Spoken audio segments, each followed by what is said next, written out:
thanks for joining us for another episode of the Damn Podcast. I am your host, Corey, and joining me as always are my co-hosts, Mira, Nick, Meow. Hello. Justin, Hey guys. and Jamar.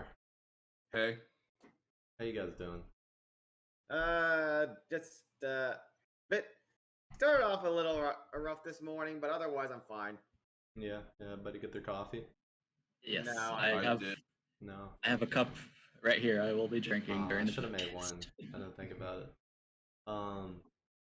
So what we've been up to, I've been still addicted to Final Fantasy, as per usual. Still addicted to Genshin. Well, I mean, Inazuma was like really fun. What are your thoughts so I far? like, Yeah. I'm done. I Oh, finished all you everything. completed everything. I finished everything in like a week. I was out of town. I was at my mom's back in Tennessee, and I just had so much free time that I just, like, when it came out, I just marathoned it and got it done as soon as possible. But even then, like, even if you just throw yourself at it, there's only so much you can do because they time gate a lot of the quests. Like some quests, like there's specifically one quest, you'll do it and he'll be like, okay, I think we're good, come back tomorrow. And then he does this for 5 days in real time 5 days. So they lock a lot of quests like this in Inazuma. There's like 4 instances of that. So it took me a while to get everything done. There's still some achievements I don't have. And I haven't actually put on, I don't know if you know this, but you can put on like what commissions you want to get every morning. I've just kind of left it on Mondstadt because I want to finish all the achievement commissions there, and then I'm gonna change the Inazuma probably. But yeah, overall it's been fun. Ayaka's really fun. I'm looking forward to Yoimiya, but I mean, that's a new fire archer, right? Amber replacement. potentially. Yeah, she's interesting. But I've heard like she's getting a lot of reworks. So I'm not sure if what we actually played in her story is going to be the same. So we'll have to see on that. I see. But it's going to be a rough couple weeks for Genshin because it's like 5-star banners, like new 5 stars. So it's going to be like tough. When I looked at that, it's like I noticed that a lot of the 5-star 30 promo were all females. Like, is it just females? For, like the that's usually how it is. No, it alternated between female and male in terms of 5-star in the leeway, I believe. I guess we don't know when Toma or that cat guy is coming out. I know, like the only male I know from Inazuma is Kaza. Yeah, I guess they kind of did. Yeah, it was like I don't know if the into... other male characters that I've seen are going to be 5-star or not, or 4-star. It was like Klee into what? Who came after Klee? Ganyu? No, I think no. There was something it was in between. Child, Zhongli, and then Ganyu. Wait. Didn't Albedo come out before Ganyu? No, Albedo was after Ganyu. Really? Yeah, it was Ganyu, then Albedo. Okay, I know that Xiao came after Ganyu, I think. Yeah, Xiao came after Albedo. Because everybody was like, oh, do I roll on Albedo or Xiao? And everybody was holding out, so they made Albedo really good to force people to roll on him. But yeah, I'm a little behind on on catching up on the Inazuma lore. The only thing I've watched was like a little bit of Ayaka's role in the story and a bit of like the Bale. next 4 characters Is that are all how you pronounce girls. his name? Bale. Ball. Yeah, Ball. Yeah, the girl who with the sword, the sword in her. The one from Diablo. Yeah. Yes. Exactly. Yeah. The next 4 characters releasing are girls. There's Ball, there's Sarah, there's the water mage girl. And Seiyu as well, the 4-star ninja girl that I'm looking forward to. And then Yoimiya, so 5, right? 5 actually. That's what it seems like. The only guy characters they've really shown are like Toma and the general of the rebellion, whose name I forget. But yeah, so we'll see. That'd be nice. I heard some stuff about Inazuma, and that Inazuma is the region where everything wants to kill you. Yeah, Like yeah. even the Lord of the Rings trees wants to kill you. You'll just be walking. You'll just get struck by lightning. You'll get struck by you'll be struck by the hilly churls guarding the treasure have been replaced by a samurai. Yep. Ooh. I've also been watching a little bit of anime. There's not really that much good stuff on this season, or at least stuff that interests me. I've been watching Slime.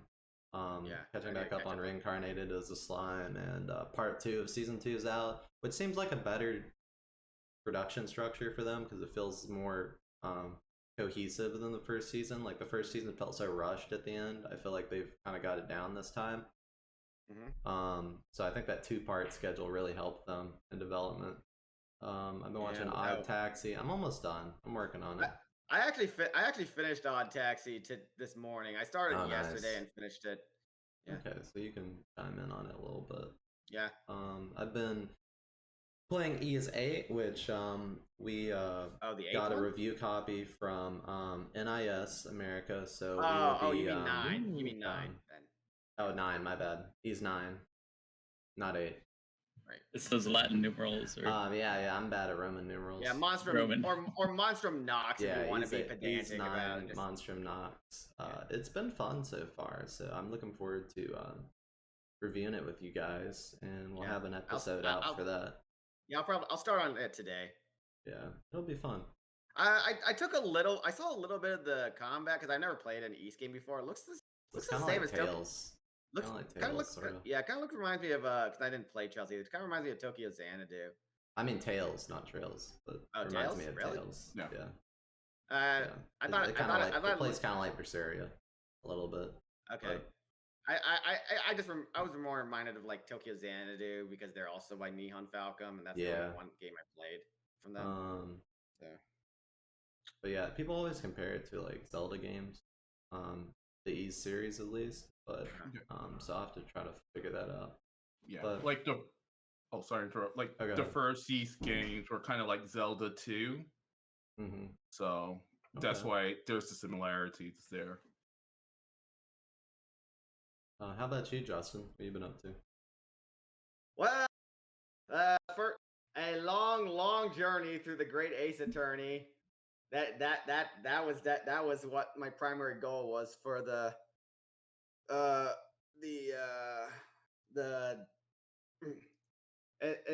that's been my primary goal for like the last week or two, I believe. But when did Great Ace Attorney come out? 2 weeks ago? Oh, well, a little less than that. Yeah, a little less than that. I think it was 2 weeks. Yeah. So I finally finished it, and wow, it was definitely a long journey. Like even though I was only playing the second game because I already played the first like a while ago. Like Great Ace Attorney Chronicles 2, Great Ace Attorney 2 is like took me over 40 hours. And granted, this was me trying to bullshit my way through some of the puzzles because I either didn't remember details or I wasn't really sure where they were going. And I tried my best, and I ended up having to use the story mode to get two things that I just could not get through. And I was kind of embarrassed at one of them. I was like, oh right, yeah. When it was pointed out, I was like, oh yeah, that's what happened. Yeah. But but I finally finished it, and yeah, it's definitely the best traditional Ace Attorney game I've ever played. Like, even though it is fucking long and it runs out of new gameplay ideas by like the third case of the first game, it was still really fun. It had like the epically told story through all these cases, and like on all the characters are great. Even though it was reusing like some old like plot ideas from the previous Ace Attorney games. But overall, it was just great. It was just great. The prosecutor Van Zeeks is so awesome with his how he looks like a vampire, and then his ways of prosecuting is just to drink from alcohol and then throw the alcohol away, or when he just slams his leg on the desk like he's fucking Sanji from One Piece. It's like yeah. How dare you? He is awesome, and yeah, it's been, and of course, Sherlock Sholmes, aka Sherlock Holmes. You can't He's say a del- that. yeah, No he's a relation. delight. He's a delight. Okay, like he is he is like one of the funniest characters I've seen in an Ace Attorney game. The way he just like the way he's just so smart yet so stupid. Mm-hmm. It's great. Like what like and I really like the new mechanics they did for Ace Attorney. Even like it still has like Ace Attorney still has a problem in that you have to present evidence in the exact order the game wants you to, and it's a little rough in that regard. But the way that the cases turn out is like, let's just say I'm definitely looking forward to the visual novel group playing that game, but at the same time, it's going to be a long endeavor. Well, Because like Danganronpa ones take forever too. So yeah, but here's the thing: the Danganronpa games, let's see, it would take like if you played that by yourself, it would normally take like 20 hours to beat. Well, 20 hours for the first game, and then increasing a little bit as it goes on because they get longer as with each installment. Great Ace Attorney 1 and 2. And by the way, these are one story. You have to play both of them to get the entire story. Great Ace Attorney, Chronicles in general, it'll take you like 80 hours if on a normal playthrough. Exactly. It's like the second game alone took me over 40 hours, and the first game was also pretty long too. So yeah. It was definitely a very long game if you want to do the Great Ace Attorney. But well, you guys will get to it. I mean, you could always just break it down into like 2 parts, like that. Yeah, but yeah, that definitely. Have a hiatus for a bit. Yeah, that's definitely an option. But I'm not really sure. I still have not fully decided if I like this or Ace Attorney Investigations 2 as my favorite Ace Attorney game. It's definitely my favorite traditional Ace Attorney. But Investigation 2 was also really good and also shorter. So, but that's a subject for another time. And that's really the only video game I put major time in. Like everything else is just like throw away. I don't need to talk about it. So in terms of anime, I did watch some of the Acclaim stuff that people have been liking, seeing how they did. I did Vivi. Very, very, very well produced. Did like the music and the technicals, and it's kind of unique take on like predicting the future. Wasn't big on the titular character herself, and also did not. Also, let's just say the finale was a little underwhelming. But that's my opinion. That's my opinion on that. And I know a lot of people are really. I just saw that on our Discord that some people are just praising Vivi on there, and it's like, yeah, it does have a lot going for it. And but I obviously can't say too much because Vivi is also one of those series where you can't really spoil it. Yeah. So, I have caught up on the Vanitas anime, and I'm mostly enjoying it for Vanitas, honestly, because like it's rare to see a vampire show where the vampires are like the normal folk, but then you got this human who's basically acting like the cocky douchebag who will save the vampires. And it's like, usually it's the other way around. Like you get the vampires. Yeah, it's a really interesting role reversal in that way. Almost. Yeah, so it's like I'm mostly though it's just for Vanitas' personality. He's that smug asshole who basically date rapes a woman, and then the woman starts to fall in love with him afterwards. It's like only in anime can you get away with this. And if you're hot, but I don't think that actually would. There was some vampire shenanigans going on, but there's also been some questionable sort of stuff going on in the show. But I mean, it's doing all right. To be fair, it's vampire rules. I don't make the rules on I don't know how vampires judge that kind of stuff because the woman he date raped was a vampire. It's like maybe vampires see it differently. Even though in that show, the vampires are supposed to be more human than the actual humans, so or the one human that we see. So who knows? Yeah, plot-wise, it's pretty like, you know, it's nothing. I wouldn't say it's basically what it is what it is sort of thing. Like it's human wants to save the vampires and all that stuff. You pretty much know what you're in for. And finally, there I did watch all of Odd Taxi. Definitely a very unique show. I will say though, I didn't love it like everyone else seems to. Like, and it's mostly because I did not think the main character, the walrus, the epitomous driver, was as interesting as all the other characters. I think he's not supposed to be for a reason though. I know there is a reason, but the problem is that you're left with him. He takes up so much of the screen time, and it's like I just want to. Can I focus on these characters, and so the other characters don't get as much screen time? And it just felt like that they were more perfunctory. They were like as like a cog in his story rather than people with the. I mean, they do have their own stories, but it just kind of felt like they were in service of his story to a degree. I feel like he's doing a service to their story because they needed to have like somebody to have a dialogue with. Yeah, and he's just there. He's like, I mean, really? Yeah, but then there's like the Joe Rogan of the show. Yeah, but yeah, the thing is though, Odd Taxi is mainly his story and like so we don't get to know the other character with the exception of like one dude in episode 4. I believe it was episode 4 who I was like a whole episode.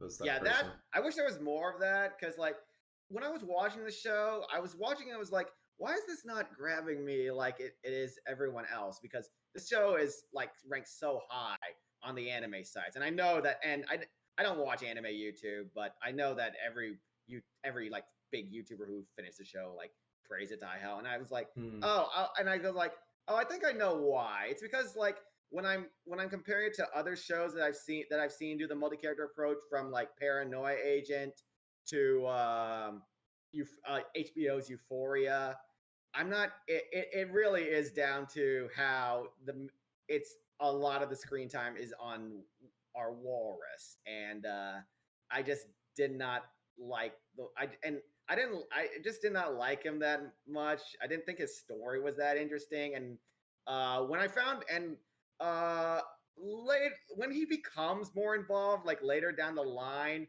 I found his involvement I still did not find his involvement to be much more interesting. Like I really wanted to see, like I think his friend, the guy who like lied on his dating profile that he was a rich dude, was more interesting than him.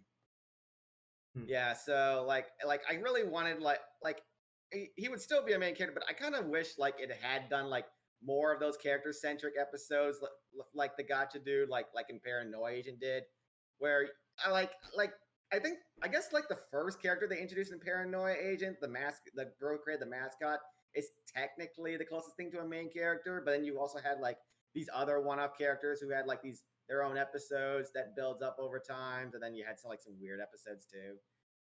And I wish they had used a little bit more of that approach with Odd Taxi, because it like the story is well written, but the main character they used to tell that story was not that appealing to me.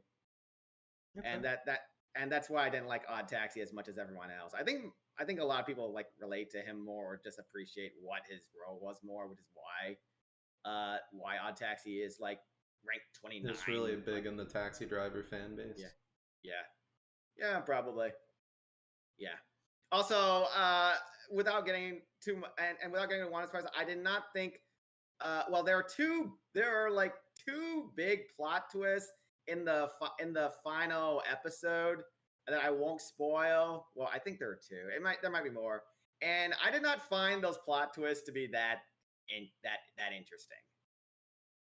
Yeah, but I can't say why. But I was like, but let's just say the reason I didn't find them that interesting was because I go like, well, that explains something, but they didn't really add much to the story. It kind of reminds me of like the I won't say it's a direct comparison, but it reminds me of like the final plot twist in like Kingdom Hearts Union Cross, where everyone is well, I don't know if I should spoil that, but everyone is this one person. Also, spoiler. And I didn't think that plot twist added anything obvious, and so did a lot of Kingdom Hearts players. And I kind of felt similarly about like some of the plot twists and the final plot twist in Odd Taxi. So and aside from that, the only other anime I watched was, I didn't catch up on it yet, but I watched like a good chunk of My Hero Academia season 5, and that Class War arc was boring. I'm not gonna lie, that was boring. That was like it was too long. It really could have been short. It really could have been shortened to half the length, and it was just like my hero at this point is getting a little tired to me. It needs to do something really special to like inject life into it right now. But that's just me. All right, next. What have you been up to, Jamar? Mike is back up. For me, it's probably gonna be some of the same as Corey. So playing a lot of Final Fantasy 14 or trying to play the catch up with the relic weapon. So basically, each expansion kind of had like this end game final weapon. So I've been kind of grinding on that.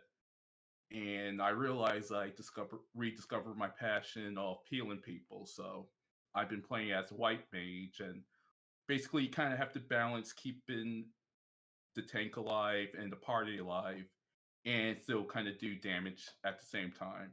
Mm-hmm. So at times you're almost calling the shots depending on who you're playing with. So that's been cool. I think the group that Corey and I belong to, we might start doing kind of like specialized raids. So I think once we get our acts together, we'll get that going. What else I've been doing? I actually started playing Mega Man 3 again for the Nintendo, the actual like cartridge, not emulator. Oh wow! I found it at a half price books for $20, and I'm like, oh, I'll buy it. So realizing kind of like, wow, this was full price $50 game back in the days, because I used to have it as a kid and kind of finished it in 45 minutes. And it's like, when was the last one made after this? And I look up like Mega Man 2, it was a year before. Then I looked up Mega Man 4, it was a year after. I'm like, they was cranking these games out. Oh yeah, there's no way. Oh yeah, like because they got up to like, I mean, they got up to 9. Yeah, but before the SNES was done, right? Yeah. Let's take into account inflation. I think 8 was the one that gone to the PlayStation. Oh yeah, you're right. Yeah, 8 was the one PlayStation. 7 was Super Nintendo, and 1 through 6 was Nintendo. 8 was the one with Dr. Wily. Yes. Yeah. Best voice acting. But those are the Assassin's Creeds of the day. Yes. Just boom boom. Who's in the office that could voice record something? All right, cool, do it. Yeah. Oh man, what else I've been up to? Personal side, like work's just been kind of crazy at Microsoft. It's the new fiscal year, and there's been a lot of internal changes. So I'm moving more into a technical role again after probably 5 years. So been trying to figure out the new infrastructure of like Windows 11 and whatnot. So that's been fun. And for anime, I've been watching, let's see if I could get the name right. Yura Michi Onisan. Right. So the one with the one about the dude who is like the is like a children's entertainer. Yeah, it's a children. Yeah, let's start. It's about the staff that works on a children's show. So think of, actually, I can't even think of a children's show that had like the adults. Sesame Street. There you go. So you have these Playhouse. Did we have that one in the States? It was here. Yeah, What it do was you here. like- I watched Totally It it. was like the Yeah. Wiggles. Till he got that, like- arrested. Oh yeah, Oh dang! yeah. He exposed himself, Not on the Pee Wee lore, I At guess. a movie theater. Yeah. Well, which well, was super mild. Isn't he back now though? I know that his Yeah. like, Yeah, he's been like, back for like 10 years. I know, Yeah. like his Yeah. his new Pee Wee movie was on Netflix a few years back. Yeah, it was actually pretty good. Yeah. But yeah, it's with these three adults, and basically there have been breakdowns during filming. One has alcohol problem. Another one is like going through like a girl's midlife crisis, and she wants to be married. And the third one looks so far pretty much perfect. I haven't found his hiccup yet. And then you have people wearing like the stuffed animal costumes, and they have their own like mental breakdowns. And like the best thing, like the director, he's just like all happy and just making them do random stuff. So I think that might actually be my top anime for the year if it keeps up the pace it's going. I'll have to check it out. And I'll probably add one more thing outside of video games and anime. I ended up buying a truck. So the F-150 Raptor Super Bro truck. And realizing it's super big. I can't fit in a regular size spot. And I look like the dirt bag because I take up 2 spots. And it's like, I see the pain. They're not all jerks. So When in Texas, you know, he made Yeah. Yeah.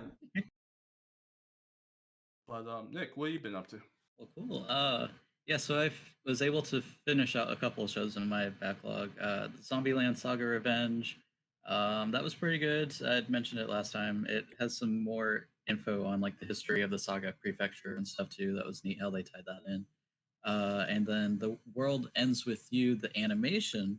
Also, I mean, the quality didn't really like improve all that much. It's kind of just if you're really into the original game or you wanted to catch up on the story without playing it again before playing the new game, then it's there. And then also, but yeah, Just a little question though before you continue on. Were there any improvements that the anime did to that were better than the game? Because even the Like- Persona 5 anime I've heard did a few improvements, even though people agree it wasn't good. You I didn't have to would- play the game.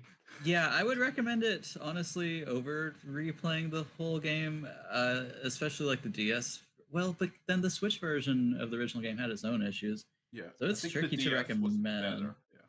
But yeah, the DS one I really enjoyed when I got that one. I mean, a while back. But like, it's better the animation in the sense that it shows like the characters in like just not static images when they're talking and stuff like that. It's also all fully voiced. I mean, of course, but and some of like the final fight scenes and all are a little bit more epic, but it's still it being a no more game and all that. It's still a bit open to interpretation how things go and the endings, twists and stuff. But I enjoyed it. But it's if you don't really like the animation, if you don't like the style and all, then it may not be for you. I also finished. I've been killing slimes every day for 300 years show. It's just the ending. I don't really, I guess, want to spoil that, but it's a cozy show. It's not really like much of a plot there, but if you're looking for something just to relax and get a harem of different magical creatures as you live your idyllic farm life in a RPG game, then I guess. But it's hard to recommend that one as well. Hey Nick. Yeah. Question: you finished Zombieland Saga, you said, right? Yes. Yeah. In one word or a facial expression, what did you think of the ending?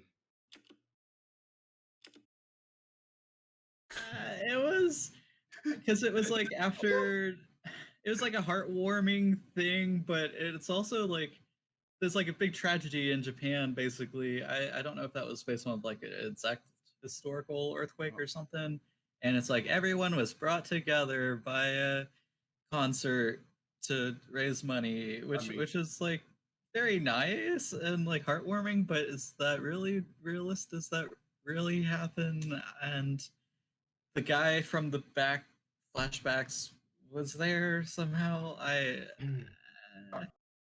Did you see the real What were your ending thoughts? after the credits? Did I? You probably need to go back to the Remind end. me. Maybe I should double check on that. Yeah, I don't want to spoil it for Oh, anybody. wait. With the thing. Yes. Okay, yeah, what the heck was that? Actually, I do recall because I saw that on Tumblr then too. The next season is gonna have like Yeah. things, even more ridiculousness. If you thought zombies becoming idols was crazy, apparently it's gonna take even a crazier turn. That's like Okay. Yeah. I've heard a little bit about Yes, that. I remember that now.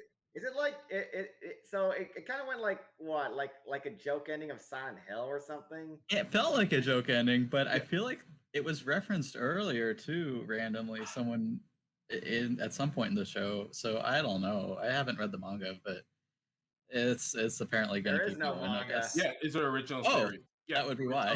So, I see. I don't know. I Yeah, think we'll it's see where going to it goes. be pretty stupid, but I'm going to watch it regardless because I actually want to see how this is going to factor in the previous Yes. saga. That's a good. Yeah, thanks for reminding me about that. I had totally forgot about that secret Yeah. ending. And then the other thing then too, yeah, besides Genshin, what I've been playing is then the sequel to the original World Ends With You. That's Neo: The World Ends With You, which honestly, I'm only so far into it on day 5. If it has the same sort of day sequence thing as the original game, where there was what, like 3 times 7 days of days. I don't know how long this one is going to be, but from the percentages of completion that it's been showing me, I'm like nowhere near so far in the game. But there's already been, I would say, a lot of improvements from the original. Each character has like a really crazy power to like do mental stuff, and then if the original game you were fighting with 2 characters at the same time, Yep.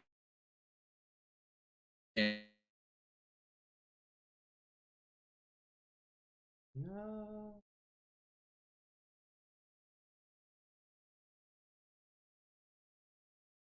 No. We lost him. Hello?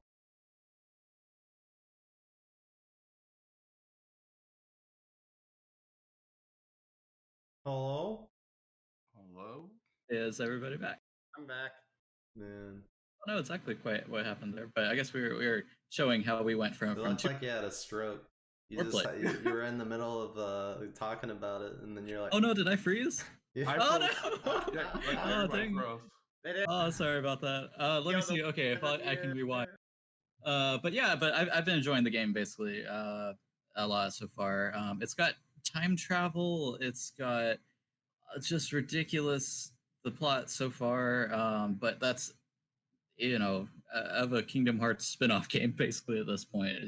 I should be Yeah. expecting all this, but I've been enjoying it. The first Cool. game also have some of that time travel stuff as well. Makes my head hurt to think of the plot of the first game, but I want to say at least this one has been more cohesive in a sense. You're also, even at one point, you're fighting. That was something I forgot. You fight other players. Like in the first game, you were only fighting these creatures, but then in this one, it's like a team sort of thing. There's like rankings and stuff, and you actually fight other humans in this underground area that also have like their own psychic powers that fight back against you. So that's also a bit of a twist. But it definitely shakes up the gameplay of the original while still keeping all the elements of it that made it fun and unique, I guess. So I would recommend trying it out. Question: what did you think of like their new interpretation of Shibuya and like the music? Because that was always the big thing from the original.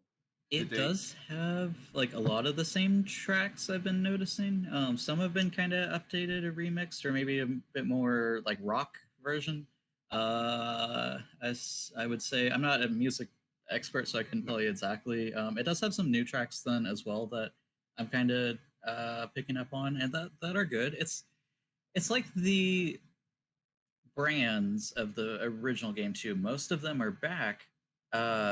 Of the clothing and the pins and stuff, but then there's also some new ones that are added in, and it's like I'm hoping to see more new stuff, maybe, but it's good also to see the old stuff returning, and so that also applies to the music, I guess. I actually don't remember how many But I tracks don't was know. from the original.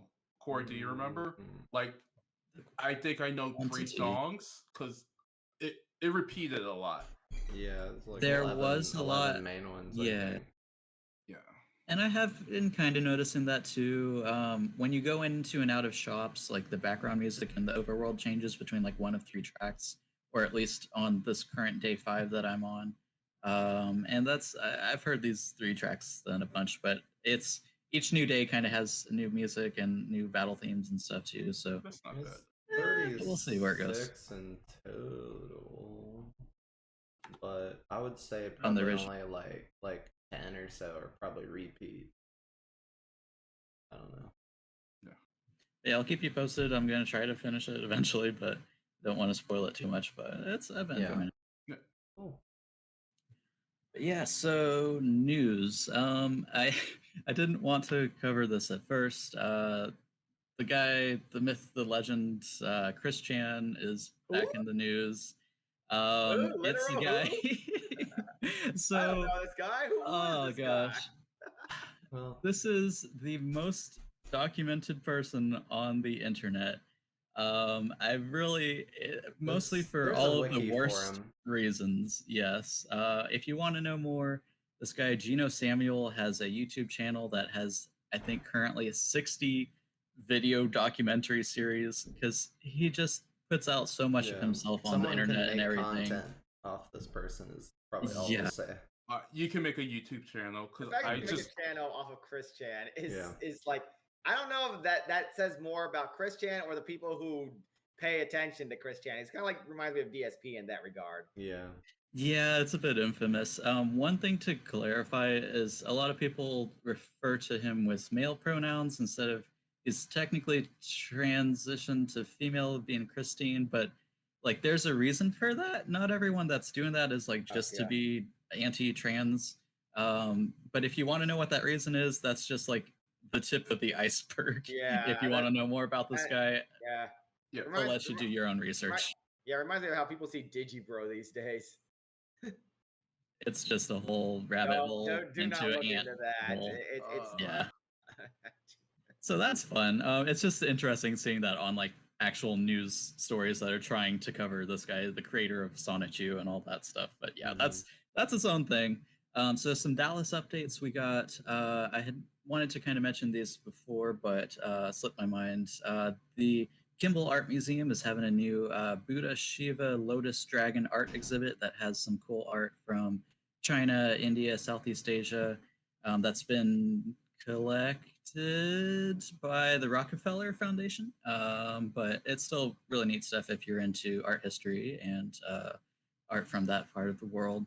The Perot Science Museum, then also in Dallas, has a new exhibit based on Guinness Book of World Records and kind of the physics and stuff that go into behind those, how those were done.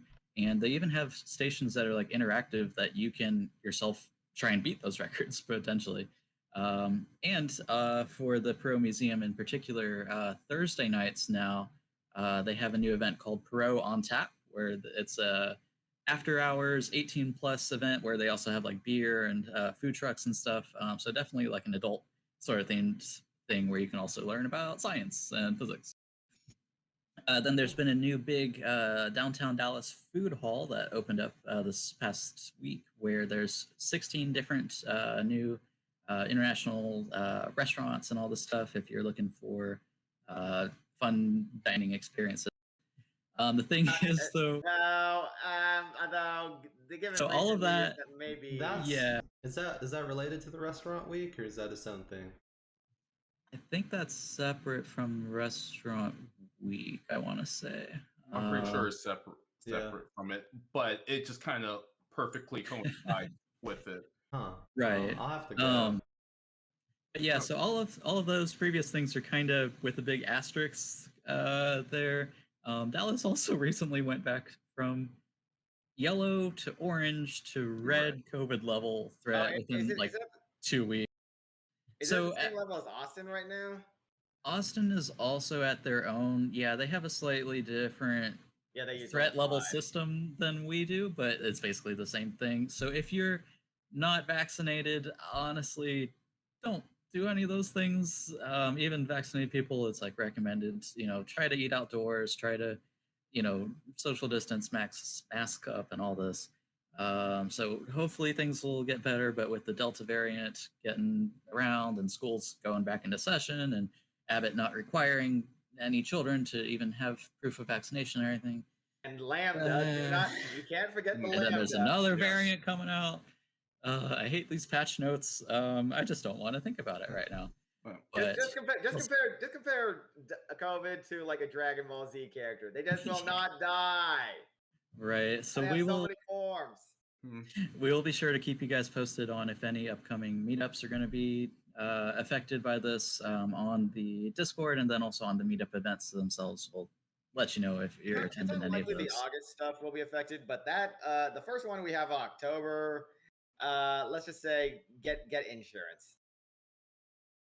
Yeah. So in Right. short, yeah, be smart. Follow CDC guidance because that's another thing they just released. CDC is recommending wearing masks in indoor environment, even if you're vaccinated. So just remember that. Again, be smart. We can't tell you what to do, but the science is out there. Especially if Not on you YouTube. like live around elderly people as well that are still even more susceptible to it. I don't even think the elderly. Eh. It doesn't matter. It doesn't discriminate because I have Yeah, we've seen it, yeah. coworkers. 5 people within my team got it, and they've been out for almost a month. So Dang. Cool. Anything else in Dallas that's been happening around, or Nick, are you muted? oh, you're muted. Okay. Clicked off on the thing. So we got some Olympics highlights then. I'm going to try to go through pretty quickly. The opening had video game music, but no Nintendo music because actually we don't know exactly, but there's been some interesting things about that. I thought Nintendo pulled out. Nintendo. Yeah, they were originally supposed to be there, but then there's been some behind the scenes talks that maybe Nintendo doesn't really approve. But the Olympics in general kind of haven't been as popular, that they're still having them in the middle of the pandemic. Nintendo is very anti-Olympics, as you can see from their partnered Sonic. They literally have a Nintendo games. Olympics game, yeah. So, but there hasn't been an official statement that, as far as I can find, as to why the Nintendo music was kind of out of the playlist. Because when I remember when I think we all seen it when they announced the location that is going to be Tokyo, Mario was a big component of it. Right, that's a little suspicious. Yeah, Prime Minister Abe like hopped out of a pipe or something at the Rio Olympics. Yeah, I recall. I remember Miku was like planned to like sing at the Olympics too, but I don't think that happened. Well, there is still the closing ceremony coming up, so who knows what could happen. The flowers and the Olympics medals also have a lot of meaning. There's 5 types of flowers that represent Japan's recent tragedies, but then also their hopes for rebuilding the country. The Olympic medals are all made out of recycled consumer electronics. That's been neat. They've been taking donations for that since 2017 or so. There's been honestly kind of like funny but also embarrassing racism and sexism going on. Like South Korea like posted when they're like, oh, here's all the countries, and then where they're like, oh, here's the Ukraine. They showed a picture of Chernobyl. That's like not really appropriate, you guys. They're using like pizza to represent Italy and like these things. It's like, okay, yeah, I guess technically, but you're not really supposed to like say these things. Then there's also been like a lot of the uniforms for the female contestants have been like criticized, but at the same time, it's like, guys, these were delayed for a year. You had like a whole year to plan out what you were gonna wear. Like, I don't think they just opened their. Then they get to choose because like a lot of the people have different costumes from one another. Like the Team USA that I saw, they all had different. They would all wear different uniforms, and I'm like, well. Yeah, so it's like you guys really should have like, you should have figured this out before like you got out there, and then you're in a skimpy bikini, for sand volleyball. Like, this was also the first game to feature skateboarding. A 13-year-old Japanese girl actually won the first gold in that, which is neat. There's been a lot of records that are being broken this year, especially in swimming, and then also track and field, which has some new technology with the shoes and the track that make people run faster, but it's technically everyone has the same advantage in that sense. So it's interesting. A guy in windsurfing actually won gold as he was cosplaying as Aang from Avatar. He shaved his head and dyed his hair blue, so that was fun. XQC, that Twitch streamer guy, got banned on Twitch for streaming the Olympics at one point, but then he's suing NBC. So we'll see where that goes. I don't really care where that goes, but I just know of it because XCC is so big that Philip DeFranco covers him. So I think he's one of the biggest Twitch streamers. Yeah, so we'll see. He's not the most subscribed because his audience is mostly children who can't pay for the subscription. But at the same time, so many children watch him that he gets more. He's the most watched Twitch streamer that I know. But NBC has some big lawyers, so I don't think it's gonna go that far. Probably not. So currently, last I checked this morning, Saturday, China is winning the most gold medals, followed by USA. Though technically USA has the most total combined medals. Yeah, gold, bronze, 108. Yeah. Mm-hmm. Yes. And Nick, if you want, I could actually knock down the top 5 since I'm looking at it. So if we're looking at just gold medals, is China, United States, Japan, the Russian Olympic Committee, because of issues that Russia couldn't compete, so they had to go by another a subgroup to play, and Great Britain rounds out for that 20. is much. I thought ROC meant Republic of Czechoslovakia for the longest time. Right, it's a bit confusing. It goes back to their 2015, all their doping and stuff, and so the Olympics were you can't actually compete under your country's flag because of that. So yeah, you look like a JoJo character. Oh my god. But yeah, so that's where they're at. I think the plan is still Beijing 2022. So actually, in less than 6 months, February 4th will be the next Winter Olympics due to how the summer ones were delayed for the year. But there's a lot of people that are maybe we don't want to go to China, where there's still the ongoing human rights abuses, and there's still a lot of kind of unanswered questions about the pandemic and stuff. CIA director guy William Burns is the Chinese government has not been transparent, has not fully cooperated in the WHO's investigation, and they've told us that they're going to continue to not be compliant. So we'll see how that actually goes. At least Japan has been in general nice and accommodating for all the Olympians. We'll see how well China plays on an international stage in less than 6 months at the next Olympics. But as we all know, China don't give a fuck. So they'll China go and do what China go and do. Yeah, it's interesting because they don't really need the money. Japan kind of really needs to recoup a lot of the costs and stuff for hosting the Olympics, but China's economy they're doing pretty good. There's still, it was noted that they're still probably going to have a lot of pandemic precautions and stuff even at that one, so we don't know if there will be people able to attend in person, but we'll see. I don't know. I mean, the Olympics don't really make that much money for the hosting city because, let's see, I think builds up tourism though, following the Olympics.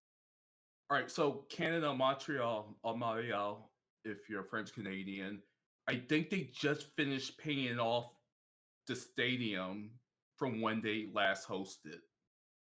And it's just been a tax nightmare because it doesn't get used for anything else, really.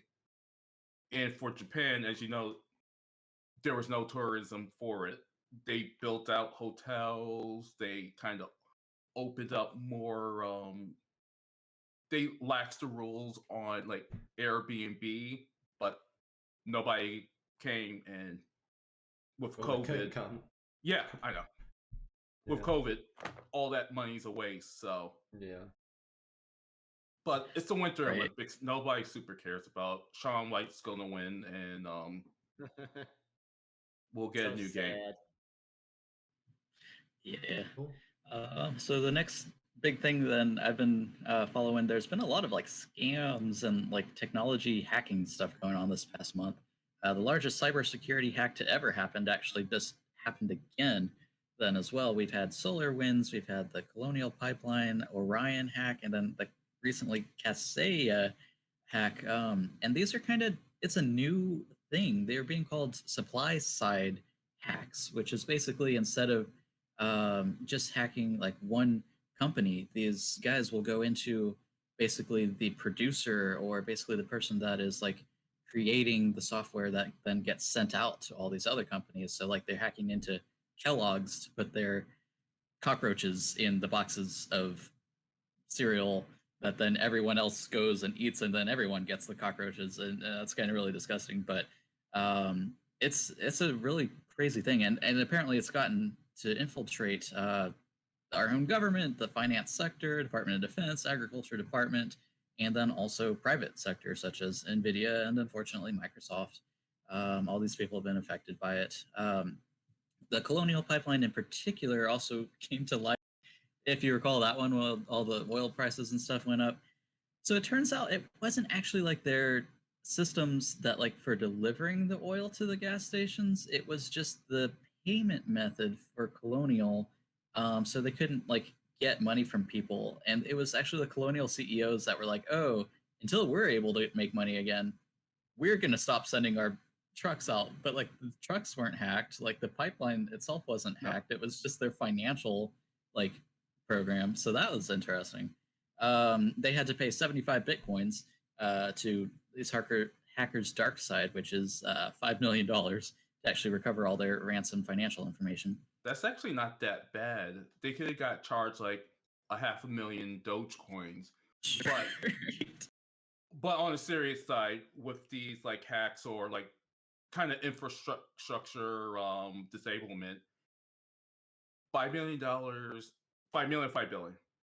Million. I had double check. Oh yeah, that's chump change for them. That's like one of the CEO's yachts. Sure, right. But I think the dark side was trying to say they weren't trying to cause problems for the people, like regular consumers, but in turn, it just kind of backfire on them because, like you said, prices went up. If invoices can't be paid, you just F up the whole supply chain. And if you know with semiconductor shortage, it drives up the price for the consumers. So, end of story, we get hurt at the end. Right. And we've been seeing a lot of these. So yeah, Dark Side is one, and then our evil gang or rebel gang is also behind the Kaseya hack. And a lot of these places they've been traced back to Eastern Europe and Russia. And you know, they're like, oh, it's not really the Russian government that's doing this, but it's like the amount of computing needed to do some of this stuff, you really need like a nation state level backing to be able to break through some of this encryption and stuff apparently. So but it's not like Russia's just going to admit like, oh yeah, haha, we hacked you guys. Like we'll see where it goes if any sanctions and stuff come out of it, but it's something to definitely keep an eye on. Then we turn to also I felt was interesting, Israel actually, they have a new Pegasus software that doesn't sound ominous at all, that is apparently been infecting or at least been getting into a lot of like government phones and just places all over the world that's like also into journalisms and journalists and activists that's like really able to basically, if you've heard of like the NSA hacking, you know, Americans or like being able to record our calls, this is like that but on a global scale. And it's definitely like just not appropriate for them to be doing internationally and all. So we'll see if that gets worse or if that's where that's going to go. Interestingly, then too, there's been YouTube account scams. Even the most famous guy, Jim Browning, if you've heard of him, He's a famous No. Indian reverse scam hacker. He like exposes a lot of these Indian call centers and stuff. He was hacked by these guys that were pretending to be Google support, and basically got him to kind of copy over his entire YouTube account. They said it had something to do with his AdSense, and basically deleted his whole account. Though was the end part of it. This also affected some ordinary gamers. That guy and the Spiffing Brit as well, or at least they were attempted or contacted by these same guys that were pretending to be Google, because they can apparently now mask their email address to be from @google.com, but that's not actually Google support. Recently, then, too, even the FBI's Internet Crime Complaint Center just released their annual report from this last year that there's been a lot of crime uptake, especially since the pandemic. There's been a lot of emergence of scams that are trying to exploit people working from home and vulnerabilities with that. So what can you do? Honestly, I'm Change more your so password. yeah, I'm more so like talking to my own coworkers at this point, but it's like just take this stuff seriously. Like read up on cybersecurity, like it's things that are already in place at your workplace. Change your password, use two-factor authentication, That's hover a big over one. links, yeah, when like you get emails. And if you see an email from google.com, like that can be spoofed now. My own company uses this thing called nano learning as well, where like every couple months or so we'll get the latest update from our IT department that's just like, hey, here's what's going on, or maybe literally what's happened to our company. If we've been victim of phishing attacks too, where people try to like steal passwords and all that stuff. And also something that Charlie pointed out, Moist Critical, was that YouTube is never gonna actually directly contact you. He's been on the platform for like That's years. true for like every. That's true for like every YouTuber who has. If every YouTuber will complain about that, if you've been around, like they never like directly, hey, we saw something wrong with your account. Yeah. Like the only reason that they're contacting you is because like you're getting demonetized or something, and it's just automated. Jake Paul. Yep. Right. But even then, most of the big companies, they don't really care about you. If they want your information, they'll do it in the back end, because YouTube will delete stuff in the back end and tell you about it later sometimes. So if you get one of those emails and you don't trust it, you could just reach out to support directly and have them confirm it.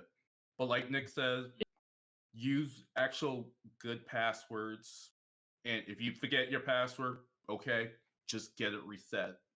Because instead of pinning it underneath your desk and have your password Weeboo Ichigo 4000, a lot of technology now, like there's like machine learning that can brute force passwords with ease. So just be smart, be careful, and don't save your password on your keyboard. Drive safe. Yeah, that's right. That's all I got. Cool. Justin, did you want to go over some anime news? Is there anything anything worthy this time? Not really. Like the only anime. I'm gonna be honest. Anime is just such a bad source for news. It really is. You're right. Anime is just dead. The biggest thing that's happened in the past few weeks is that Lisa was like is taking a bit of a hiatus because of like I don't know health issues, but we all know it's because her husband had an affair, and it's like what? It's like nope. Does anyone really care? Hey, I mean, besides the Lisa care. fans, obviously. Hey, I mean, yes, Lisa is big, and I know her husband's big too. But it's like, whatever. It's just celebrity news. It's like, I don't give a shit about celebrity news, unless you tell me that one of them, unless you tell me like one of them died, then I'll go, okay, fine. But like when it comes to affair stuff, it's like who the hell really cares? Again, Justin, I'm gonna say I care about this one because Nick and Corey just laughed. That means I have a chance at Lisa. So, well, once the borders are open, grow out my hair, drop some weight, There you go. Get some plastic surgery. Boom. You know who's actually married, right? Does Aaron listen to these podcasts? She does. I'll get hit for it later. You gotta cut this part, Corey. No, I'm fine. We'll cut I it. stand by this. We'll do a disclaimer, Aaron. And I don't think Lisa would support this. Like, I've heard that she comes from a bit of a broken household herself, from divorced parents. So going through a divorce of her own, probably not good for her mental health. But like I said, I don't know too much about it. They're keeping quiet, and it's honestly too lame to comment on. Yeah, on a serious note, that sucks. But yeah, the other thing, the only real thing is that as some of you might know, there has been a Netflix Pokemon live action adaptation announced, and it's like, okay, I don't care too much. Because is Game Freak doing the CGI for the Pokemon, and they're going to fight, and they are actually not going to touch each other? There are no details on it, so it's like all we can do is speculate. I like Detective Pikachu. And still wait for the Cowboy Bebop live action series to try and end the One Piece and like all those other live action series that have not really. Dude, it's like whatever. I don't care. Okay, if I hear it's good, then maybe, but we'll just have to wait and see on that one. Yeah, it's so much wait and see. Like, and like the other thing is that Crunchyroll hit 5 million subscribers. And it's like, well, more money for them, and that's really all I've got. That doesn't equate to quality. Wait, is it 5 million paid subscribers or? Yeah, it's paid. All right. So they kind of have to be counted as subscribers. No, because I mean, making an account, I don't think counts as subscribing. It kind of does. If you look at it, all depends on how you want to play the numbers. Epic Games does a similar thing where people that sign up for the free games are counted as Epic customers. Yeah, even though they may not pay for the game. And for but them, I think it's this. I think from what I've saw, those subscribe like maybe I'd have to read the article again, but from what I saw, I always assume that when they mean subscribers, I mean like the people who actually like pay for Crunchyroll, not the ones who just make the account for Crunchyroll. But again, that's still good for them because even if half of them are only paid, the free ones are advertisement. They get advertisement, and they'll get that advertising revenue. All right. Well, my account on there has been dead for a long time, and from what I've heard, Crunchyroll is still not working all that correctly. They have a new beta version running. It's adequate. I would say adequate. Mm-hmm. So, well, I haven't used Crunchyroll or Verve for like ages. Nowadays, I'm just using the other sites. Yeah, I use the other sites to. The only problem I have with the other sites is sometimes the Chromecast doesn't work right. But other than that, it's like that is a sacrifice I'm willing to make to watch Odd Taxi without having to, even though Crunchyroll did produce that. So guess we probably should start getting into game news. But Funimation keeps buying everything else, so it's like.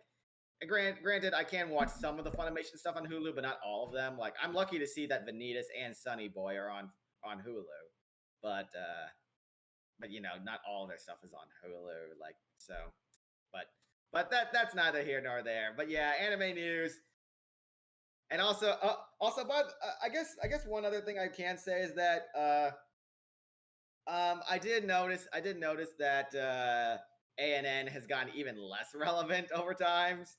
Like with like some of their old writers leaving, and also their need to constantly advertise that. In one of their Lisa articles, when they reported on the issue, they put like Lisa was involved with all this anime. I'm like, oh god, yeah, it really is like watching a nerd trying to flex their knowledge of stuff that you don't care about whenever you read one of those. But it's like what you said.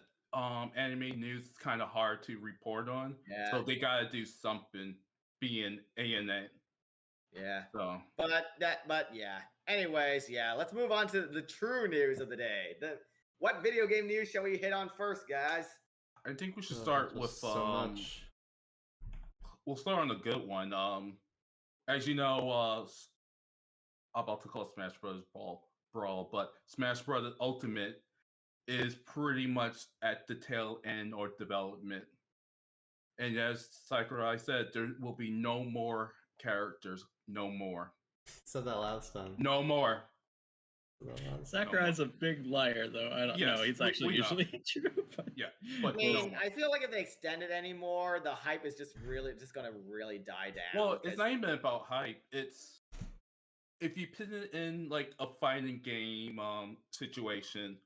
Fighting games have seasons, and each season have X amount of characters. So to keep people engaged, you introduce more characters in it to extend the life of the game. Smash Bros. Doesn't have to do that. Ultimate is like, here's all your fucking characters. Leave me alone. I haven't slept for 6 years. Can I have Waluigi? No, get the fuck out of here. But they pretty much laid out this whole plan. You get all your characters. Here's a couple of guest characters from partners. Go fuck yourself. Because this game's probably going to last for several more years if they decide to do another one. But I think this might be it for now. But back to the main thing. Nickelodeon's making their own kind of Smash clone called Nickelodeon All-Stars Brawl. Didn't they do And one of it those actually- before? Huh? Like, didn't they do one of those before back on like PS2 or something? No, I think you might be thinking of PlayStation All-Stars. I know that exists, but there was like They a had the racing Nickelodeon games and battle stuff. royale one where They had a it was like a it may have not have been an actual fighting game. It may have been a party game because Yeah, they had party a game. bunch of those. But this actually looks legitimately good, and it's covering characters from my generation of like Nickelodeon, like Ren and Stimpy, Powder Toast Man, and to like some of the newer characters. Yeah. Of course, like you get your SpongeBob, your Patrick. I'm not sure Jenny the Robot's in it, but that wasn't that The- popular of a show though. popular Oh, I enough they liked get memes. my teenage, but Yeah. But the developers of it are real big fans of it, or Smash, and it actually looks legitimately good. You know, So- who's developing it? Is it Slap City? Yeah, I Uh, think I don't know. That is. but let me check. Lunacy? Let's see. Do we have it? Lunacy? And Ludosity. Game Mill Internet? Sounds like a porn website. Ludosity. So these were the guys, that were the developers of Slap City, which was a like indie Smash Bros. Yeah. Sort of clone, but that had just really good netcode that I people only know Gang Beasts. really Yeah. enjoyed that. So that'll be something, honestly, to look forward to. So, do you want, Corey, do you want to go into the Steam Deck that everybody likes? But I think it's kind of. I'm Meh. I'm one of the advocates that it's trash. Same here. Like most Valve hardware that they release, I think it's trash. But and as I dug into the specs a little more, it just kind of like further reaffirmed my point on that. Reaffirmed my point. So let's see here. We have. Let me get the full spec sheet up again. We have an AMD Zen 2, which is an okay processor, but it's old now. I mean, Yeah. we're on Zen 3. We're on Gen Zen 3 now. It has. Let's see here. It has 16 gigabytes of RAM, which is pretty standard now. Average, yeah. You can get the 500 gigabyte NVMe SSD. If you don't know what that is, it's like the new form of SSD that the read and write speeds are like as fast as you can really get right now. But even that's been out for. Yeah, I mean it's Yeah. been out for like 4 or 5 years for now. Yeah. But yeah, I mean that model, the 500 gigabyte model, they're charging like $650 for the 500 gigabyte model. So you go from the $400 64 gigabyte model to the 650. So they're upcharging you $250 for a 500 gigabyte NVMe stick, which is bullshit. There's no And- actual change other than that from the looks of it. Yeah, and to me, again, this is my personal opinion. People are claiming, "Oh, this is going to be the Switch killer," but even with its outdated specs, the Switch It has holds up. it has a great library, and it's half the price. Sometimes you can get Yeah, it I for mean, cheaper. and this is a little bit bigger screen. It's LCD, not the OLED Switch.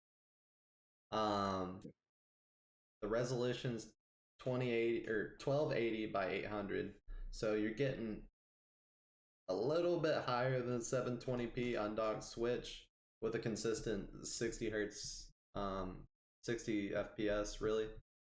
But I You could get a mean, game. it's not Yeah, amazing. I mean, you that's could just you could get a basic gaming laptop around $500-600 and get more usability out of it.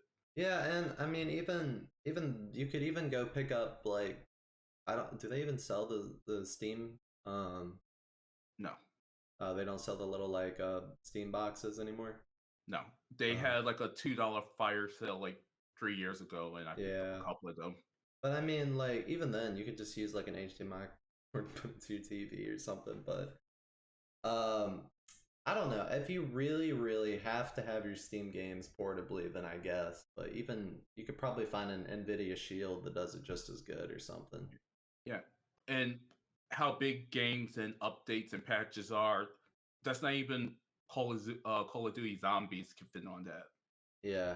I with these kind of systems, it's like with the Switch, you have the flexibility to bring it on the go is what sells it to me. Yeah, And I mainly play it at home, but I can take it on the go. I just can't see somebody having enough opportunity to really warrant like a $650 purchase on the go for a Steam Deck. Yeah. God, yeah, and no, definitely honestly, the price, looking at it, they're trying to sell it at a profit, not a loss. You So can't do that. I might as well buy a Scout PS5 if I'm gonna Nobody spend sells that much money. consoles at a profit anymore. They really well, don't. Or at PS least break even. They might sell it break even, but I don't no, think many it's sell it at a profit anymore. past the Xbox and PS4 vanilla, all consoles after that been selling at a profit. I guess that makes sense because you know Yeah. the hardware got cheaper over time. Well, it's not even that. It's back in the days, you sold the console at a loss so you could get the adoption rate high. Because now everybody's kind of on the same level field, you kind of don't have to do it, and especially when you have robust libraries like Sony and Microsoft has. They don't have to worry about, oh, we need to undercut the other person. They could sell it within at least at cost. So I don't know. I'm gonna pass on it till it goes on like $20 Yeah, I don't on Steam know. sale. Hopefully we get like one of those ridiculous sales again. I don't know. I feel like they could have done so much better for that price. And we've talked about it multiple times. The tech's there to get a $300 portable console with close to 4K res. Yeah. It's not like it's unreachable. So No. I don't know. But For me, it's a I hard have- pass. yeah. Justin, Nick, any interest in the Like I theme? said, not really, because like I don't really play games on the go very much, and it's like, Yeah. and It's and like I got my PC. Why would I need to pay this much money for alternative when I could just try to pay for or at least hold out for another goddamn PS5 sale before So- before they inevitably make the PS5 Pro and make my purchase worthless. So it was sold to me in like terms of it would be able to emulate other games, especially with like Nintendo Switch's their own online service, not really having anything from Nintendo 64 era or GameCube era, and no like plans that they've announced officially to do under that. the impression they let you do But that kind of customization. That's making a lot of assumptions, yeah, that you would be able to hack into it and all this just because it's a That computer. you could just get a Vita and do that Yeah. or something. Right. I mean, it's pretty So easy. I don't know. Yeah, I mean, the Vita was to me one of the ultimate indie portable systems. With an OLED screen. Yes, with an OLED screen, not the LCD. Mm-hmm. Also, it's been pointed out too by someone that like if you look at it, how the joysticks, like your thumb is supposed to like actually reach all the way up to the joystick. It's apparently going to be very is it like the on Steam your controller hands. where it's like kind of that? It's sort like of joysticks. It's weird. They took the Switch design positions, everything. And you're like, okay, you copy our homework, but like don't make it obvious. But they made it like a lot worse, like ergonomically. So maybe they'll change the design before it's released. But no, they won't. I don't have an extra $600. Remember the Steam controller fiasco? It's hard to top the Steam controller. That's one of the best controllers. So, so real life story. So I have a bunch of them because I got them really cheap during the sale of like 2017. So I'm like, all right, I'm trying to get Aaron into playing more PC games back then, and I'm like, let me see how a non-gamer feels about the Steam controller. So I hooked it up, and I forgot what game she was going to play. I think it was Phantasy Star Online. And she told me straight out after a minute, she's like, this is a bad controller. Yeah. So confirmed. How you gonna do that to Valve? They Yeah. put so much work into that. Yep. I have one quick story nobody cares about, but maybe Zach. I'll get Zach to listen to our podcast. So Street Fighter V announced their final DLC character named Luke. So Nice. I heard about that. Yeah, so what the new creative team of Street Fighter V said, Luke is going to be the future. So it's alluding to he's going to be one of the main characters for Street Fighter 6. So within the past year since Yoshinori Ono, the creative producer of Street Fighter V, left, there's been like significant upgrades, improvements to the game where people are actually coming back to it, playing. And depending on how they do the mechanics for the Luke character, is going to dictate how Street Fighter 6 is going to look. So interesting. So Pokemon Unite also got released between our last episode. Did you guys happen to play it? No, obviously not. And honestly, that game died like real quickly. I still hear people talking about it, but not as much. Yeah, it's like after the initial positive reception. I think it's the pay to win that killed it. Yeah, it just went dead. And like I haven't checked the Twitch numbers lately to see how many people are still playing it, but I never hear about it anymore. Like it seems to it does definitely is not have the lasting impact that Genshin does. I heard it was good. It's just the store is really what kills it. Like yeah, the gameplay is there. I read some of the negative user reviews because the user reviews were initially positive, but then they got really negative within like the next few days. I was like, okay, so basically like some bad pay to win things after a certain level or something like that. And I only saw like a little bit of gameplay from like I barely looked at the thing. Like I said, I barely heard about it. It's just like it just came and went. Oh yeah, I definitely haven't seen gameplay character tutorials for all the Pokemon existing there currently. But it's very much like League of Legends, it turns out. Yeah, I know. But the games are only like 10 minutes long, so some people like that, and there isn't like a real in-game chat functionality unless you do voice chat.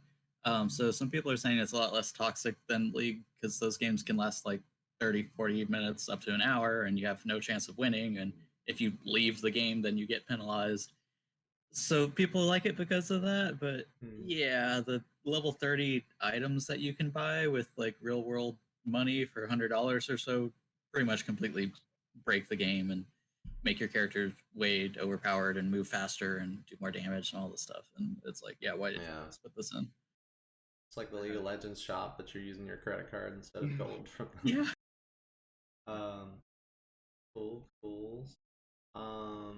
Did you want to talk about the Genshin figure, Nick?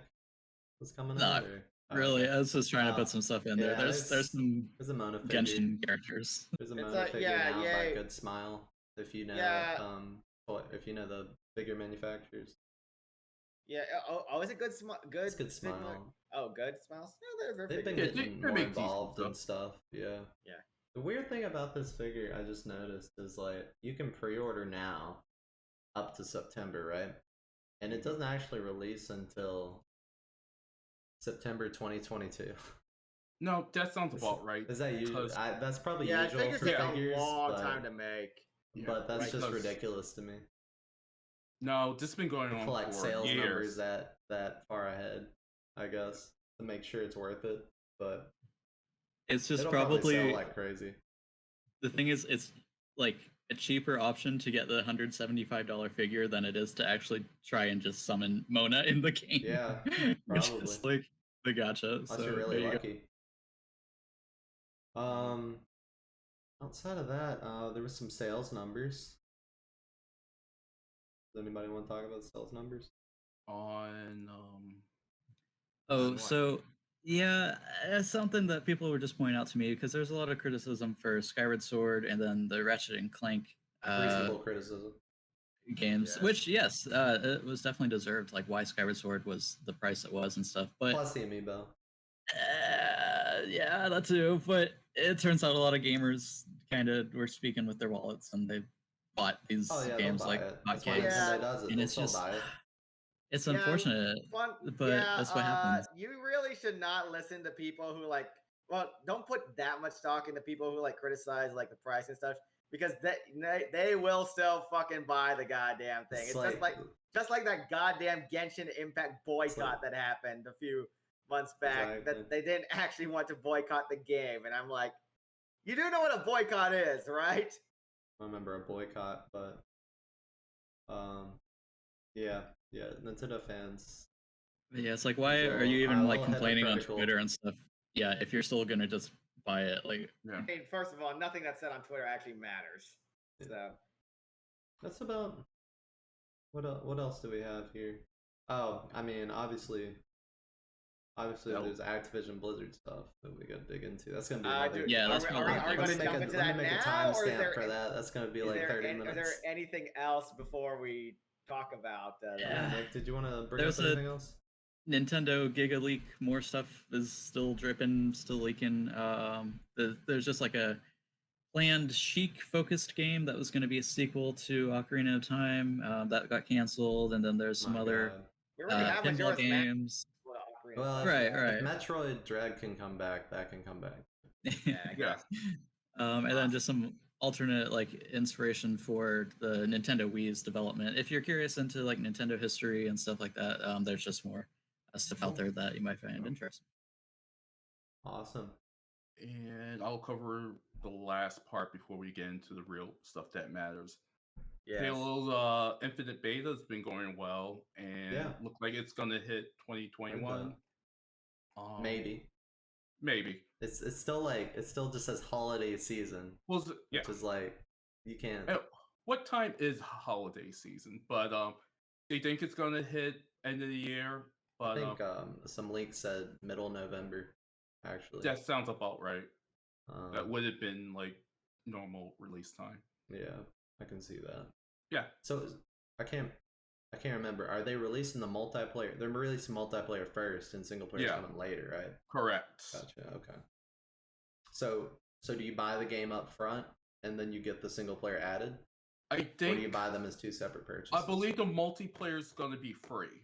Oh, okay. So you just play. And then the game is going to be you pay for, or as always, you'll play on Game Pass. What about the in-game shop? To be determined.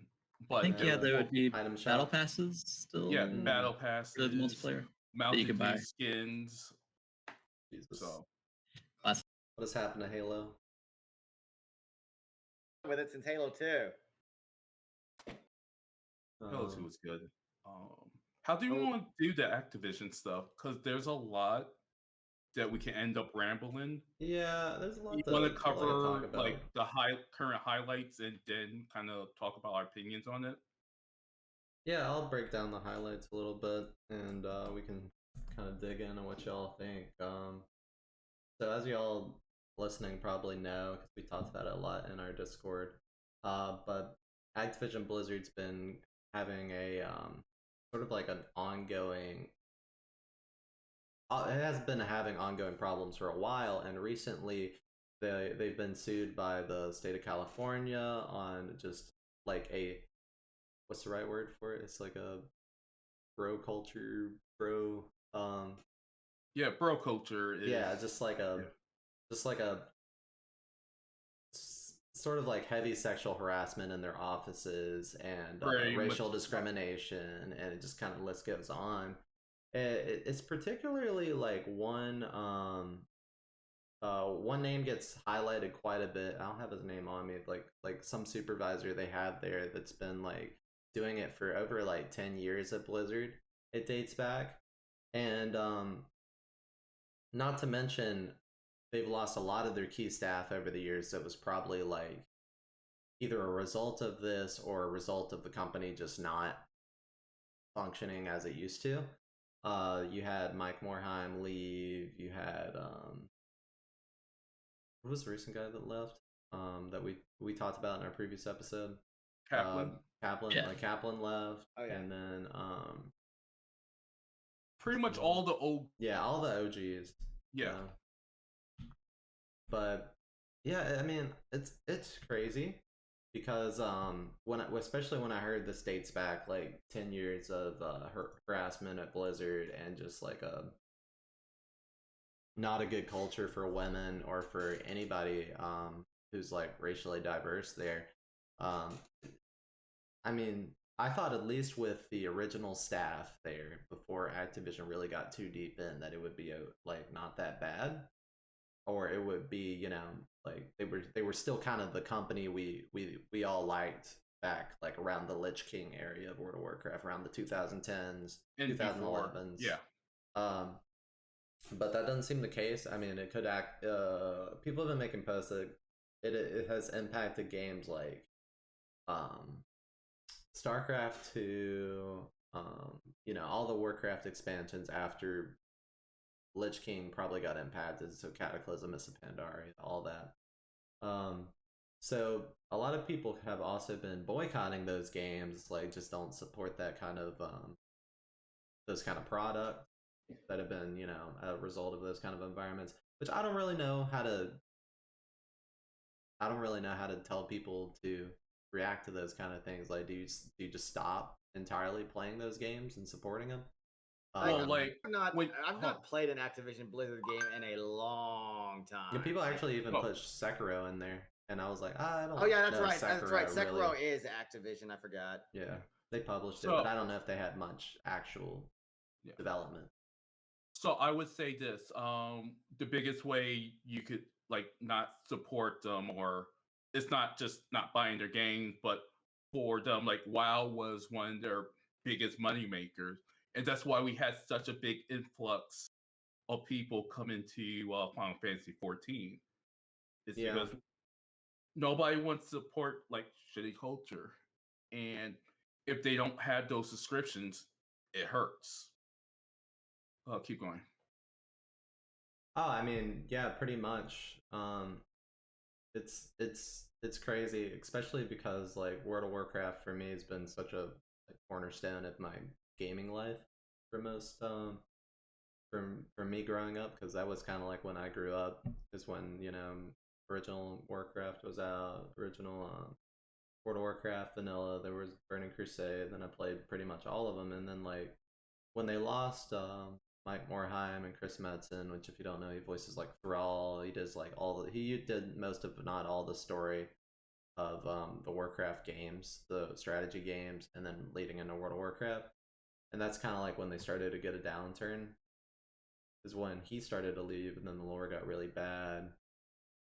And then we saw all these Activision guys come in, like, I mean, just just recently we had on our episode 7 we were talking about the Bobby Kotick.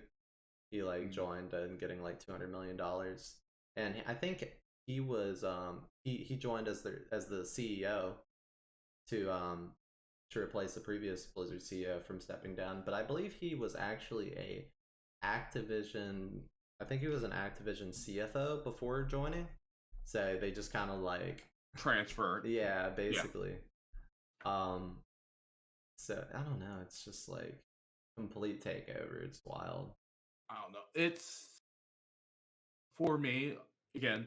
Being like, I used to be a big Blizzard fan way before the whole Activision merger. Like, I was playing like Warcraft 2. That was my kind of introduction to Blizzard, and from there it kind of boosted my love of games to a point that I wanted to try to join Blizzard back in like the late 2000s. Didn't you recently get a email?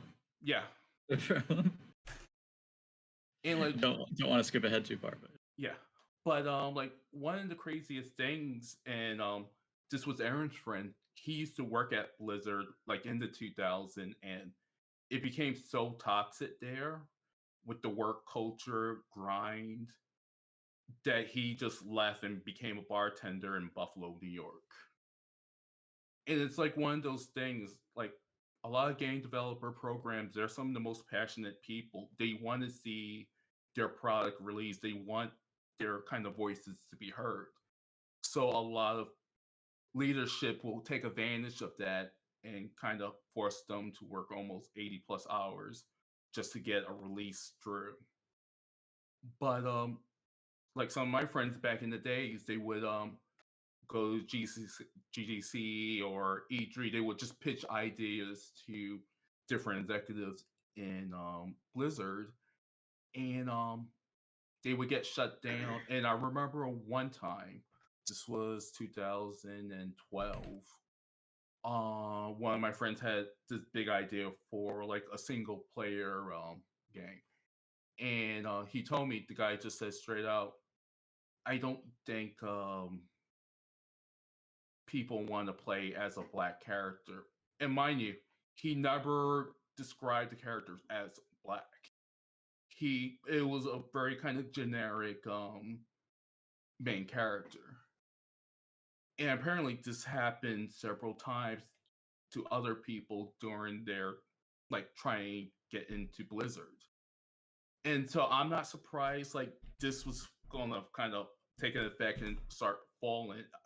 It's just one of those things like Kaplan and were there during some of these interactions, and it's almost like they turned a blind eye and they just kind of walked out, so their name didn't get like pinned in mud.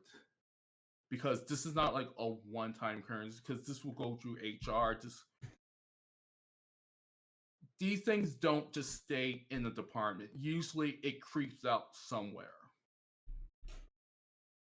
Yeah, I mean, there was enablement happening for years. We could. Oh yeah. Yeah, I mean, like I've seen posts all over the place from ex-Blizzard employees where they're like, "Oh yeah, I mean, I would email Mike Morhaime, the president of Blizzard at the time, and he would just not respond, and you know it would still be happening. It would still be happening on their teams." And I also checked. Actually, Bobby Kotick became CEO on the merger date in 2008, and he's stayed CEO since. Mike Morhaime was the president up until 2018, and then the most recent president who took off after Mike Morhaime left Blizzard was Alan Brack, and he just left the company during all this. So, which who can really blame him there? He's like, oh yeah, like the head of HR left as well. Yeah, so they weren't doing so great either. Back to what Nick alluded to, I forgot a while back I applied for a role at Blizzard. They had like a head of IT. I actually have to look at that because I don't remember. I'm like, oh, this is an easy job I can knock out. And I think my friend applied for a graphic designer. And today at the same time, we both got automatic rejections.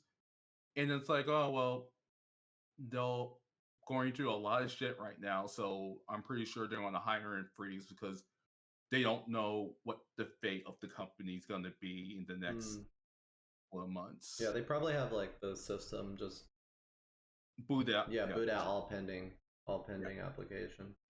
I gotta go use restroom real quick. Too much coffee. I'll be right back. Yeah. How dare you? Yeah. I mean, it's crazy. I've been kind of on Blizzard's case for years now. Yeah. We've seen the decline since like 2016. Yeah. Easy. Yeah. I mean, and even before that. And I'm being generous, but and there was still like some hope for them with like the WoW expansions after Lich King weren't that bad, but like it's just it was a decline, honestly. It was a decline, but yeah. It sucks. I mean, and it's been happening way too much recently with like not only Blizzard's been hit with ridiculous charges like this, but Riot. Yeah, Riot's been happening. Yes. I think that was in 2018, 2019. Yeah, there was I think they had a strike couple of at cases. Riot. There was cases of people talking about all the harassment there. And I don't think it was harassment related, but you know, all the ridiculousness at CD Projekt Red during the development of Cyberpunk. I don't think it was harassment related, but no, it was more like work condition. And it's work condition, and that's the biggest thing that never been solved for the gaming industry since it's been established. But the reason why I bring them up and why I'm glad you brought Riot up is just there's got to be some more accountability with these big publishers at some level. See, the problem is, like, similar to Hollywood, these things always falls into the cracks. And they're not even and the reason why they lose staff so easily is because it's not they're not even paid that well usually from what I hear. You start as a QA. Usually in those kind of companies, you start as a QA and like the lower end of QA too. Yeah. And you work your way up to like creative director. You work your way up to like art lead, producer, and stuff like that. Or program manager. But yeah, and like you said, the pay's not good. They overwork the crap out of those people too. Yeah, and they get paid almost pretty much minimum wage.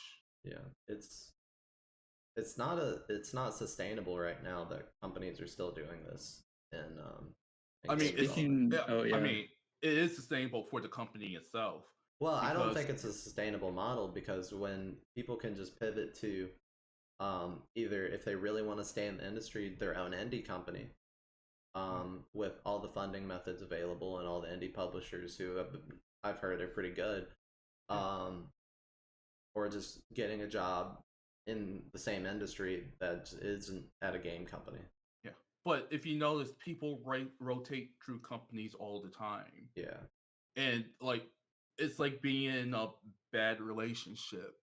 Yeah, you might go. Yeah, you might go to a decent company now, but depending on their own kind of work environment, it could have just been just as bad as the one that you came. Yeah, and because I was gonna say, and Activision definitely probably had this mentality there where they were just like, we can just find someone else, you know, like that. And they did. That's where it gets to this point, is where people are interchangeable, and that's why they just cycle out the talent. That's why so many people have been leaving. Yeah, because again, it's that, I'm gonna work for Blizzard. That's a big company. I remember Blizzard as a kid. I remember my father playing Diablo.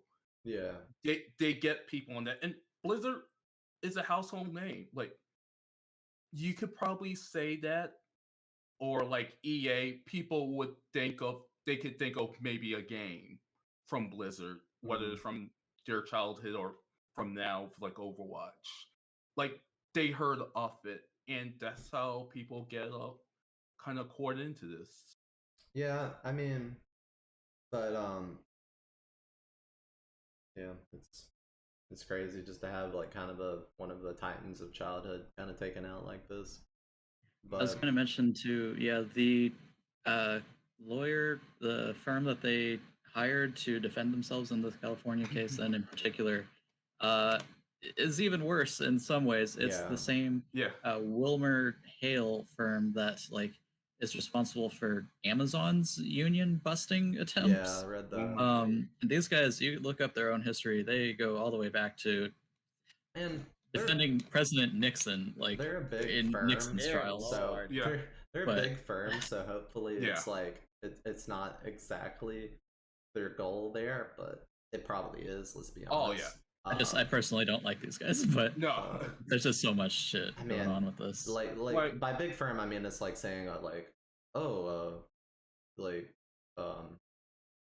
Ernst and Young or like PwC is doing the account on this. Yeah, I mean and it's like it's one of the just so biggest massive, lawyers. It's like, Yeah. So Yeah, but so hopefully that's not their goal, but it probably is. Yeah. And to me personally, if this brings down Blizzard Activision to a point where they can't recover, I'm fine with that, because for all Great these things years, have come and have Yeah. emerged from flames of companies Yes. that went awry. You know. but yeah, I hope this actually does send a message to the gaming industry that you can't keep these old boy mentalities from the 80s and 90s still Yeah. around. Yeah. And it's just the fact that some of the demands of the people on strike was like, hey, we pick the company who does the investigation. You guys don't pick the company that does the investigation. Then they just go ahead and pick a union busting one, and it's like, what the fuck? Yeah, they know what they're doing. But But I have to pull up some of the demands they had. I guess while you pull it up, what else can I talk about on it? But yeah, like you said, Nick, it's the group that defended Amazon, and that was another like gross situation. it reminds me of like what we had happen with Riot Games then as well. I yeah, want to we say talked about that when you were yeah. having Okay, your, sorry. Well, I was in the Yeah. restroom. You got that. But yeah, the Riot one was really bad, if I remember. Yeah. correctly. Yeah, like they were like kind of doing the thing when you hit somebody with the back of your hand, you hit the nuts. They were doing that kind of loot, and this is leadership doing to like employees. So Yeah, if we mentioned the like cube crawls, now like when you first hear that, you're just like, oh, okay, they had like drinking or something. Yeah. No, Just a if you normal look at day. the report, it's like the male employees crawling under the desks of the female employees, fuck? and there's alcohol involved and drugs maybe involved, Yeah. and like just super inappropriate sexual stuff. And I don't even want to recount some of the other things I've heard about this. Yeah, it's like, how is that okay on any I found some planet? of the demands here. So this is the one I forgot about, but this one is they wanted Activision to ditch the to get rid of the mandatory arbitration clauses in employee contracts, which a lot of companies have. But yeah, definitely in this case that would make a lot of sense to drop that. Hopefully they do. New practices for recruiting employees. Publication of data on compensation, promotion rates, and salary and wages. They'll never post that, but I mean, you gotta put everything in the air because something might land. diversity task force be allowed to hire a third party to audit. Clearly didn't happen. Yep. And that's not yeah. even hard because more and more companies are starting to do that. Yeah. Well, it's like letting it's like, of course you want to hire your own executioner. Yeah. Yes. But yeah. Who shall I hire? This man with the axe. This Or guy the one with a chainsaw? rubber axe, squeaky toy. Yeah. Yes, he'll basically. do nicely. Yes. But yeah, that's pretty much all we can really talk about here. But I mean, in a way, I second what you said, Jamar. Is like maybe the best thing is that they just crumble and something comes of the remnants of the key players of Blizzard, and they can do something with maybe they can get the old IPs back, or maybe they can do something new, kind of like we're seeing Or with some maybe of these. another company with lots of money will just try to scoop up things. Yeah, kind of like we're seeing with some of these Valve